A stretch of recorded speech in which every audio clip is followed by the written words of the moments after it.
Nos vamos ahora con un caso que ha impactado mucho a la opinión pública, el caso Géneco. La muerte de una señora en San Andrés. De una señora en San Andrés en unas circunstancias realmente inexplicables. Obviamente, pues lo primero que todo es respetar el dolor de la familia. Pero es que esta historia es de no creer. Jenny, ¿con quién vamos a hablar? Y por favor, salúdeme a su invitada. Julio, saludamos a esta hora a Cristina Serrano. Ella es hija de María Mercedes Géneco, la víctima de este hecho que ocurrió el 5 de octubre del año 2021 en San Andrés y Providencia. La muerte en extrañas circunstancias por la que está siendo investigado el abogado José Manuel Géneco y ya fue acusado por la Fiscalía General de la Nación. Hay mucha preocupación por parte de la familia, Julio, porque advierten que podría constituirse un vencimiento de términos teniendo en cuenta lo que ha ocurrido en este caso y las dilaciones, como también la Fiscalía en cabeza del delegado Mario Burgos ha manifestado que está ocurriendo en este caso. María Cristina, bienvenida a W Radio. Hablemos acerca de cómo la familia ha percibido estos hechos tan dolorosos y tan difíciles para ustedes. Buenos días, Jenny, ¿cómo estás? Es Cristina Ciasecas. Bueno, pues yo soy la hija de María Mercedes Géneco y realmente pues este proceso no ha sido para nada una cosa que ninguno de nosotros esperaba que tuviéramos que pasar en nuestra vida.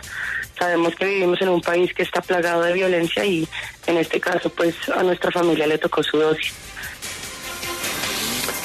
Cristina, qué pena hacerle esta pregunta, pero a la luz de los hechos, de las pruebas, de todo lo que usted ha conocido en este caso, ¿quién es el responsable de este crimen?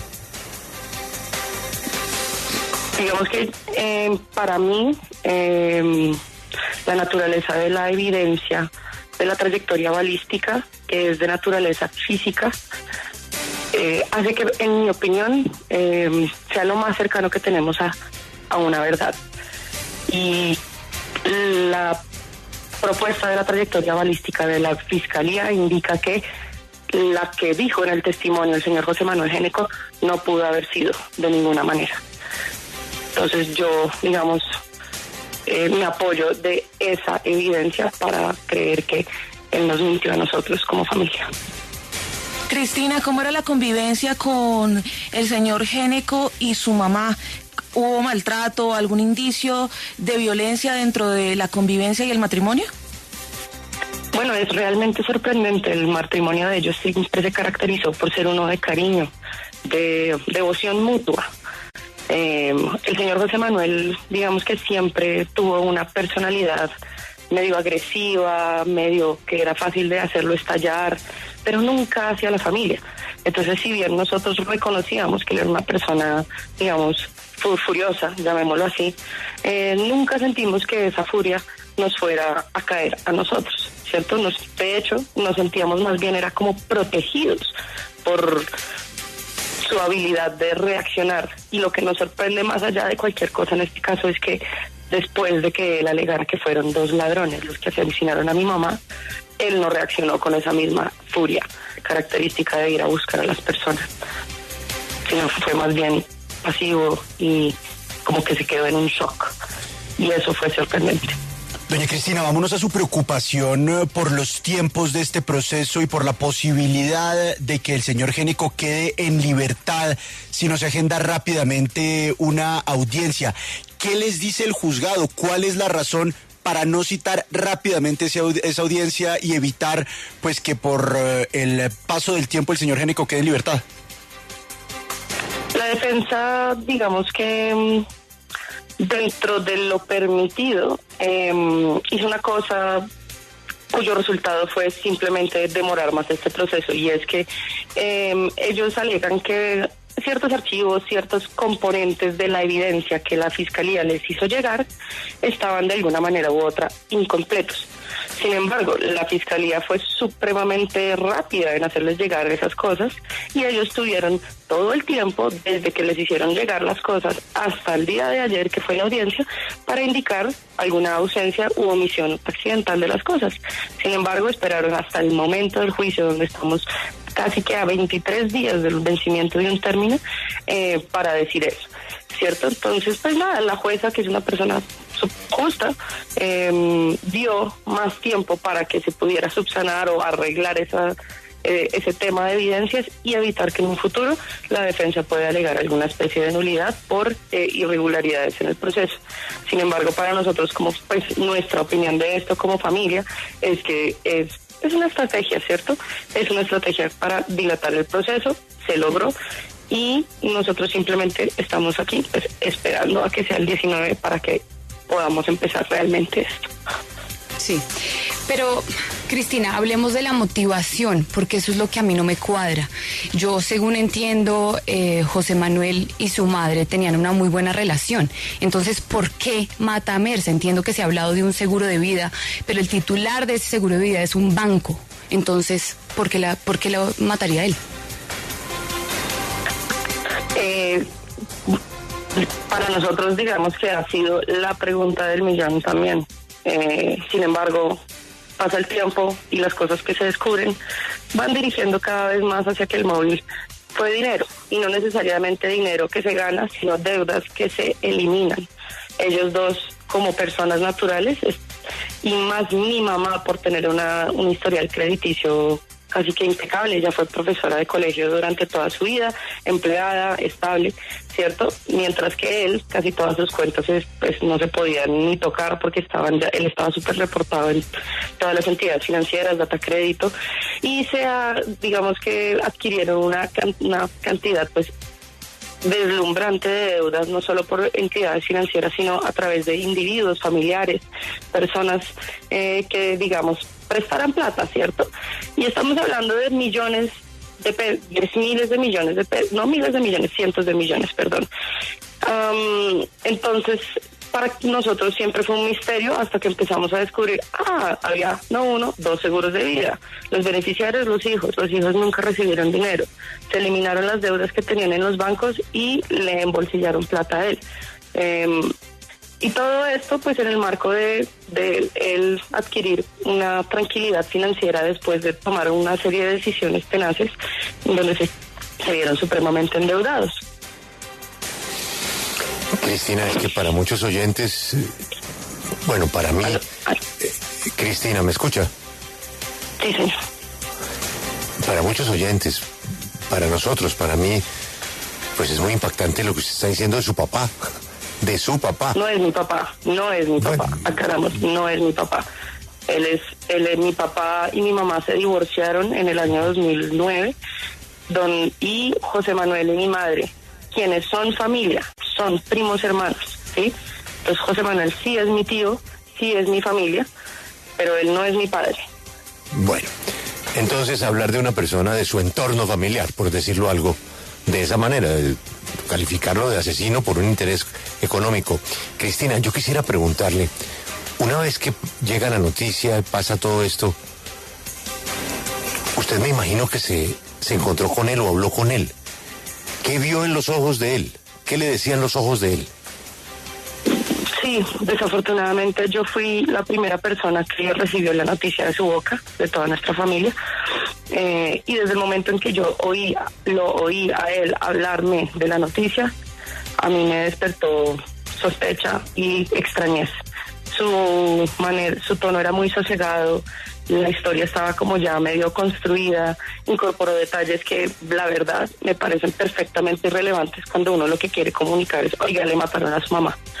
Y luego ya cuando él vino, el funeral y todo se llevó a cabo en Bogotá, cuando él vino acá, supremamente, digamos, ausente. Nosotros atribuimos todo eso al shock, fuimos compasivos en ese entonces, y quizás yo hoy en día pues me duele un poco pensar en cómo lo abracé y intenté consolarlo, pero él estaba más que todo metido en el celular, y en las reuniones familiares se iba a otro cuarto a estar metido en el celular.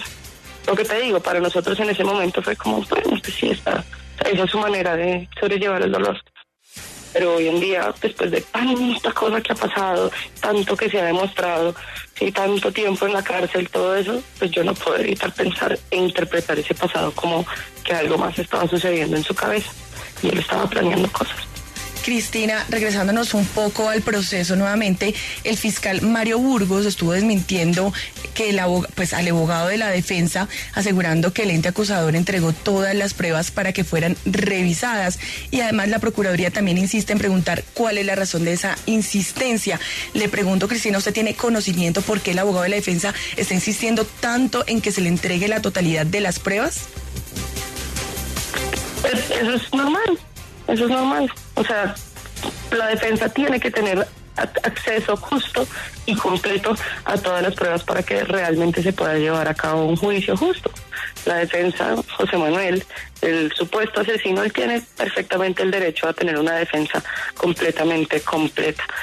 Entonces a mí no me parece para nada extraño eso. Lo que pasa es que es un caso que tiene demasiada información.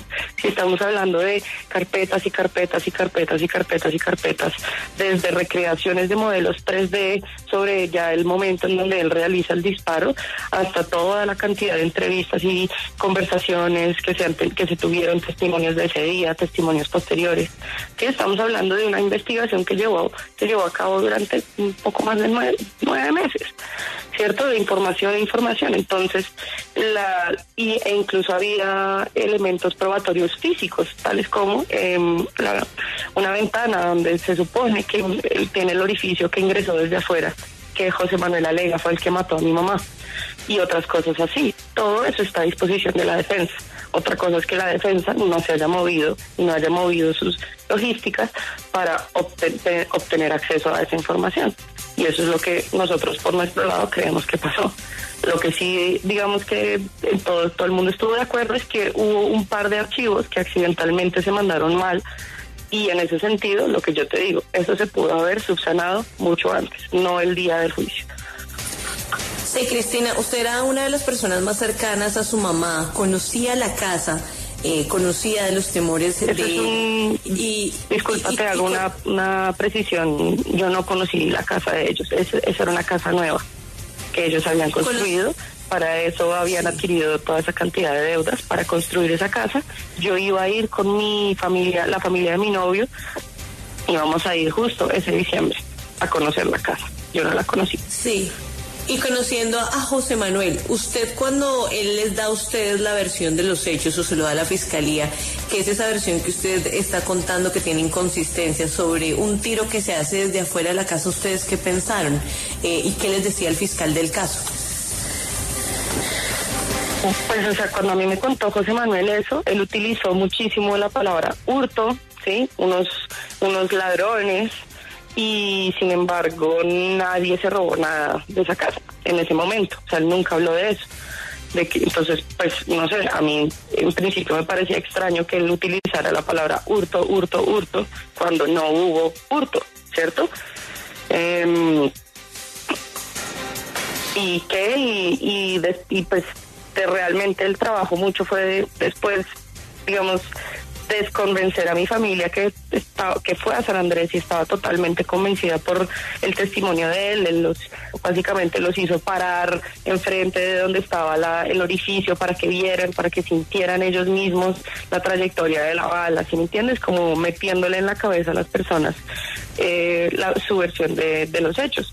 Yo decidí no ir a San Andrés porque no quise contaminar mi cerebro con el recuerdo de la escena del crimen, del asesinato de mi madre. Y esa decisión realmente a mí me salvó de que mi cerebro se contaminara, es más bien de las mentiras de este señor, José Manuel. Cristina, su tío José Manuel, en los años que usted lo conoció, ¿era un hombre que manipulaba armas, que tenía armas en la casa? Digamos que con muchísima tranquilidad hablaba sobre su posesión de un revólver de naturaleza traumática, ¿sí? Él lo mandó comprar por Mercado Libre, creo que él compró incluso 2 a lo largo de la historia. Es un tipo que sabe perfectamente empuñar un arma. Tú sabes que en los viejos tiempos en Colombia era muchísimo más común que el hombre, por decirlo así, de la casa tuviera alguna especie de arma. En la familia de él, el padre, ellos son de Popayán y tenían una gran casa, todavía la tienen y todo eso. Ahí era sabido que había armas. Entonces, él en cualquier instante de su vida pudo haber tenido experiencia con eso. Incluso la primera esposa de él, una jovencita llamada Alicia Angulo, en el año 80 en Popayán, murió por el impacto de una bala en la casa de ellos, en la casa paterna de José Manuel, en esta hacienda de la que yo te hablo. Entonces, historias con armas hay en esta familia, ha habido en esta familia, ¿cierto? Se dice que ella se suicidó utilizando el revólver de su suegro. Pero mi pregunta que yo hago es, ¿ella cómo sabía dónde estaba guardado el revólver del suegro si estaba por allá detrás de un closet? ¿Cierto? Y esa es la incógnita que tenemos nosotros en nuestra familia. Yo no nací no estaba viva en esa época, pero mi madre se la hizo, mis tías se la hacen, ellas sí estaban ahí en Popayán, ese fatídico 24 de diciembre de 1980, donde murió Alicia. Precisamente este hecho que a ustedes les genera preocupación y muchos interrogantes también fue presentado dentro de este caso que se adelanta por el homicidio de su mamá, Cristina. No, señora, ya que ocurrió hace tanto que no existe registro digital de eso y ya tocaría, digamos, enviar a alguien a Popayán a meterse en los registros de la fiscalía, etcétera. Lo que sí es que José Manuel, y digamos que puede haber alguna imprecisión en lo que les voy a decir en este instante, ya que no soy full conocedora de temas judiciales, penales, etcétera, pero José Manuel tiene una especie de, digamos, alguito en su caso penal por intento de asesinato, porque en esa época el suicidio en el Código Penal como que no existía y cualquier persona que se suicidara en ese instante inmediatamente se le habría como una investigación por asesinato. Sí. ¿Cierto? ¿Qué sucede? Eso no fue a ninguna parte y lo que hizo José Manuel y lo que todo el mundo en nuestra familia sabe que él hizo es proceder a buscar trabajo en el exterior, consiguió trabajo en el consulado en Alemania en Bonn y dejó a su hijito de 4 años solo y se fue a Alemania y a mí eso me genera muchísima, me llama poderosamente la atención, como dicen los abogados. Sí, Cristina, dentro de este recuento de esa noche del asesinato de su madre, hay una cosa muy importante de la que no hemos hablado. Se dice en las pruebas que se presentan en el caso que su madre en el trayecto al hospital le pregunta, un oficial de la policía le pregunta que qué había pasado, si alguien había entrado, si había sido efectivamente José Manuel quien le había disparado, y ella dice que no, que él no fue. ¿Qué opinan ustedes de esta prueba testimonial?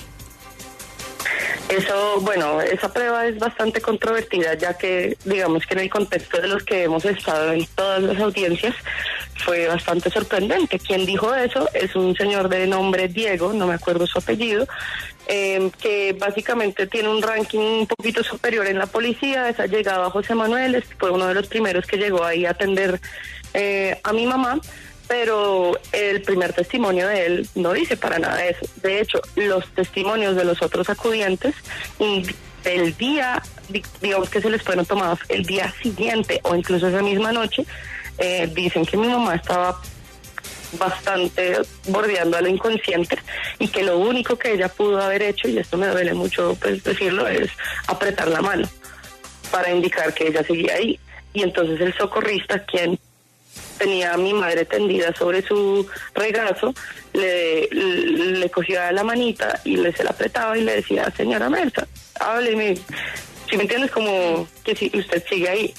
¿Qué sucede? Que como la fiscalía logró comprobar que mi madre duró viva desde las 8:38 que se realizó la llamada del 123 hasta las 9:16 que ella murió, ¿sí? Ahí pasaron 30 sólidos minutos en donde mi madre no fue socorrida y Medicina Legal comprobó que si ella hubiese sido llevada al hospital dentro de esos 30 minutos o incluso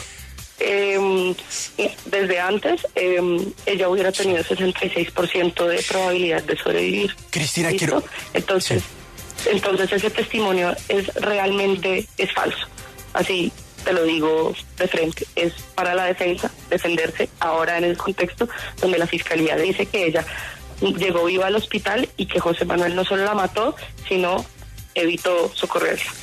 Cristina, quiero ahora que hablemos sobre otro elemento material probatorio importantísimo, el celular de su madre. ¿Qué se ha podido establecer durante este proceso? ¿Finalmente se manipuló el celular de su madre durante ese periodo de agonía? Yo soy creyente que sí, que esa misma noche el celular fue manipulado. Y no por nada que haya descubierto la fiscalía. Yo sé esto desde hace mucho, ya que ahora que sabemos que la llamada y el disparo ocurrieron a eso de las 8:38 de la noche, mira, cuando yo estaba en el funeral de mi madre, me dice una de sus mejores amigas, yo vi a su mamá metida en WhatsApp online a las 9:05 de la noche. Y todos creíamos que esa había sido su última actividad, ya que en la llamada de José Manuel hacia mí a contarme, él me dijo con una precisión bastante extraña, eran las 9:04 de la noche y tu mamá y yo estábamos viendo televisión, ¿cierto?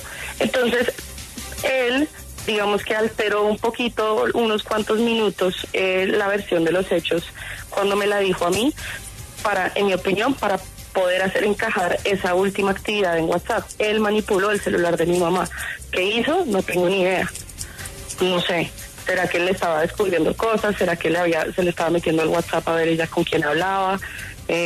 O incluso pudo haber estado haciendo otras cosas, cambiando contraseñas, sí, no lo sé, como metiéndose a sus cuentas bancarias, interviniendo en todo caso de alguna manera u otra, pero él sí manipuló el celular de mi madre en la cena. Sí, hace unos días hablábamos con el abogado representante de víctimas y nos decía sobre el temor que existía porque viene la vacancia judicial y hay algunos rumores de solicitud de detención domiciliaria y también de vencimiento de términos. ¿Usted sabe algo más de esto, de alguna intención de la defensa del señor Géneco de hacer esta solicitud? Claro, pues naturalmente ellos desde el principio han estado tratando para revocar la medida del aseguramiento que se le fue impuesto. José Manuel siempre se ha caracterizado por ser un señor muy poco autosuficiente, dependiente de pues cualquiera sea la mujer o persona que esté ahí para ayudarle. Para él la cárcel debe ser supremamente incómoda, una tortura más allá de cualquier cosa que yo creo que se haya imaginado, porque él es fuerte en unas cosas, pero muy poco como corajudo en otras. Entonces para ellos era prioridad revocar la medida del aseguramiento. Por supuesto que no lo lograron y hay puntos muy serios al respecto. Él es un tipo que habla con un lenguaje amenazante, que incluso de antes de ser capturado, su manera de referirse a mí y a mi hermano, ¿sí? Que él cogía de desahogo a una amiga de mi mamá y a otras personas de la familia y les decía cuánta cosa tenaz sobre nosotros, ¿cierto? Y solamente porque nosotros le tenemos es lealtad a mi madre. Y si la verdad va revelando que usted no es una víctima, sino usted puede ser más que todo un sospechoso, pues por supuesto que uno va a tornar la lealtad hacia más que todo la víctima real, mi madre, ¿cierto? Entonces a mí honestamente me da susto. La familia de él también nos habla o pues se refiere a nosotros con unos términos como si ellos no pudieran empatizar que a mi madre la mataron y puede ser que la haya matado su propio esposo y que ella vio cómo la mataban porque no murió él mismo, tuvo que yacer en el piso agonizando, mirando hacia arriba y viendo el man que la amó y que ella amó con la pistola, totalmente en shock porque no la mató él mismo, pero no la podía rematar porque eso iría en contra de la historia que él propuso. No, Cristina, esta historia es terrible, pero yo quiero volver a algunos de los argumentos de la Fiscalía, porque la Fiscalía habla de que hay 2 casquillos, pero hay solo un hueco en la ventana. Entonces, ¿qué pasa con este segundo casquillo? Digamos que nuestra habilidad y nuestro poder de deducción nos puede llevar simplemente a concluir que uno es el del tiro que mató a mi mamá y el otro es del tiro falso que hicieron para hacer ver que era un tiro desde afuera. Si tú te fijas, por ejemplo, en casi todas las declaraciones que este señor ha hecho, o incluso en una misma entrevista que le realizaron ustedes en la W hace un tiempo, él es supremamente enfático al decir el tiro que ingresó desde el exterior de la casa, el tiro que ingresó desde el exterior de la casa, ¿sí? Para él era muy importante hacer eso claro, para que su historia tuviera, pues, algo de verosimilitud. Pero sí, para mí es eso, un tiro, uno de que mató a mi mamá y el otro el que él plantó para que su historia fuera cierta. Cristina, usted dice que el señor Géneco pues esperó muchísimo tiempo para actuar y que si hubiera llevado a su madre a urgencias inmediatamente ella hubiera tenido una gran posibilidad de sobrevivir. Pero también lo que sostiene la defensa es que el señor llamó a una ambulancia y la ambulancia tardó muchísimo en llegar. ¿Eso es cierto? Lo que él también nos dijo a nosotros es que él primero llamó a una ambulancia, lo cual es extraño. Tú llamas al 123, ¿cierto? Y ellos, listo, te redirigen a la ambulancia. Perfecto. Él dice que esperó un rato, que no llegó la ambulancia, entonces que llamó directamente a la policía. Yo no te sé decir si llamó a un número genérico de la policía o si llamó a un número personal de algún policía que fuese amigo de él, ¿cierto? Lo que sí es cierto es que llegó primero un carro de la policía. Ahora, ¿qué sucede? Llega el carro de la policía, ve que mi madre no está muerta, ¿sí?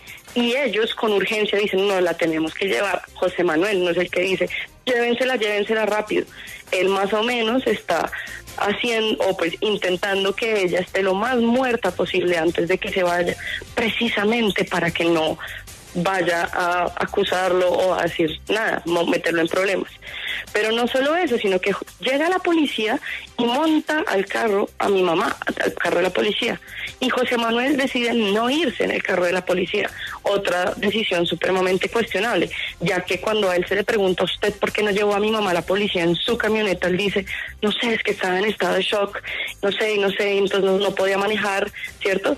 Pero una vez se la llevan, recupera mágicamente su capacidad cognitiva, se sale del shock, se monta en la camioneta propia y empieza a manejar, pero no hacia el hospital directamente. Él hace una parada antes de ir al hospital y esa parada es donde un amigo de él, ¿cierto? Y eso también llama poderosamente la atención, porque si a ti te acaban de matar a tu mujer, unos ladrones, tú te tomas el tiempo de parar a saludar a un amigo. Yo no sé qué hizo él, ni puedo, digamos, ni siquiera alegar qué hizo él en esa parada. Pero eso no son las acciones de alguien que es inocente y que está completamente destruido por la sorpresa de que le acaban de matar al ser amado. Pues Cristina, nuevamente nuestra solidaridad, nuestras condolencias por todo lo que ha sufrido usted con este tema. Imagínese, su madre asesinada. Confiemos en la justicia. Un juez... Sí, señor, nosotros aquí también confiamos. Sí, la velocidad de la justicia. Un juez en su sabiduría valorará todo lo que usted nos ha contado y por supuesto todo lo que él tiene derecho también a decir en su legítima defensa. Gracias por esta entrevista, doña Cristina, y ojalá... Muchas gracias a ustedes, gracias Julio, la verdad. Gracias Jenny. Gracias, solo la verdad. Bien, que tenga muy feliz día. Feliz día. Muchas gracias.